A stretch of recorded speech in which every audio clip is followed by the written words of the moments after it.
Welcome to this explainer. If you're a focused learner ready to absolutely level up your web dev skills, you're in exactly the right place. Today, we're taking a coding journey from the absolute basics straight to industry standard techniques. So let's just dive right in and unlock the true visual power of the web. All right, I want you to picture something for a second. Imagine opening up Amazon or YouTube, right? But they're completely stripped of all their colors, those sleek grid layouts, and custom fonts. What would that actually look like? Well, it'd just be this massive, endless wall of plain, unstyled black text and blue links on a white background. Sure, it's functional, but visually, total nightmare to navigate. That bare-bones plain text is exactly what HTML gives us. And to fix this problem of plain HTML, we need a very specific tool. Here's our roadmap for today. We'll kick things off with the magic of CSS, then move to inline CSS, the quick fix. After that, internal CSS, the upgrade, and external CSS, pro level. We'll wrap up with why CSS matters, and finally, a quick mini quiz to test yourself. Okay, Section 1, the magic of CSS, separating content from presentation. So the tool that saves us from those boring, plain text websites is CSS, which stands for Cascading Style Sheets.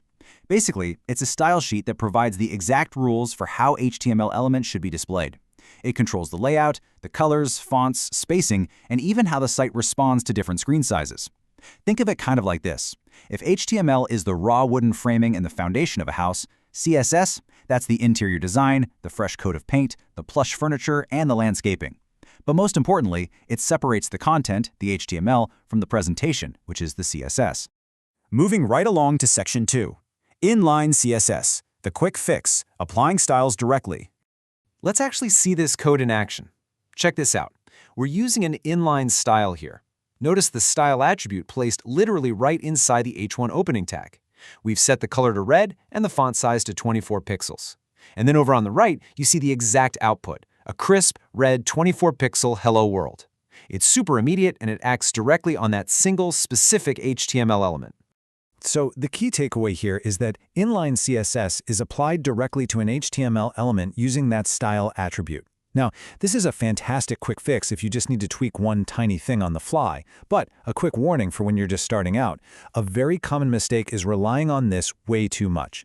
If you style every single paragraph and header this way, your HTML becomes incredibly cluttered. It's literally like mixing your paint right into the wooden framing of your house.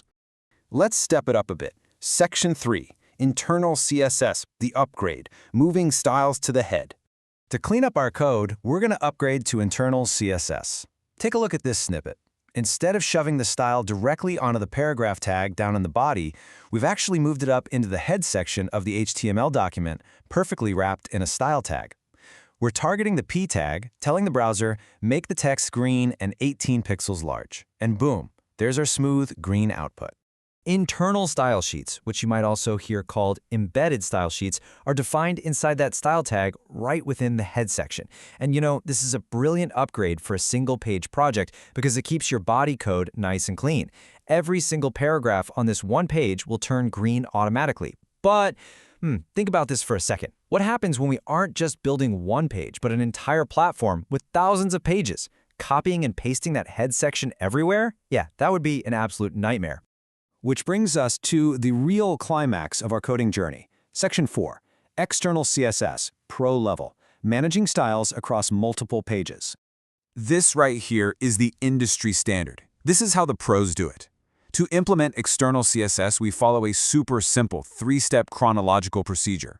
Step 1, you create an entirely separate file, usually ending in .css, like styles.css.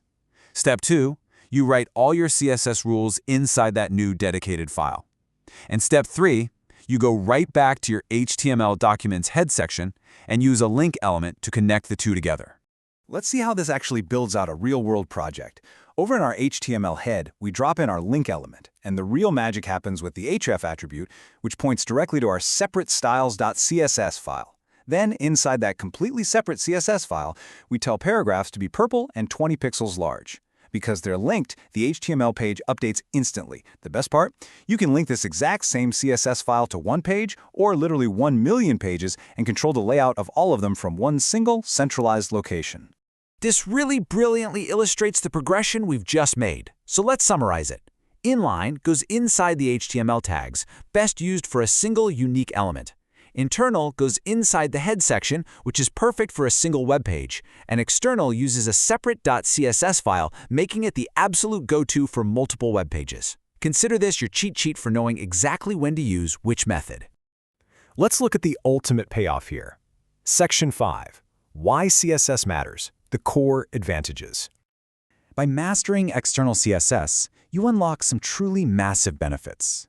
You finally achieve that ultimate goal, completely separating your structural content from your visual presentation. And that drastically improves website maintainability.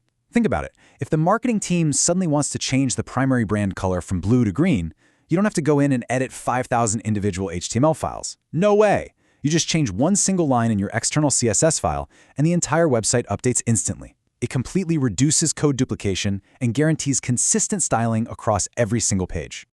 All right, Section 6, Mini Quiz. Test yourself, putting knowledge to the test. Let's apply this fresh knowledge to a real-world scenario. Here's the scenario. Think about Netflix for a second. They have millions of pages featuring those sleek, dark-themed movie profile cards. Based on the 3 methods we just went over, which CSS method should a massive platform like Netflix use to maintain consistent styling across all those web pages? Take a quick second to think about your cheat sheet. If you said external CSS, you absolutely nailed it. Fantastic job. By using the link element, Netflix can point every single one of its millions of web pages to a centralized style sheet. And honestly, that is how you scale web design like a true professional. I'll leave you with this final, kind of provocative thought. Without external CSS, how many hours, or honestly, how many lifetimes, do you think it would take a developer to manually update the background color of every single page on a modern platform, line by line, element by element? It's pretty staggering to think about, right?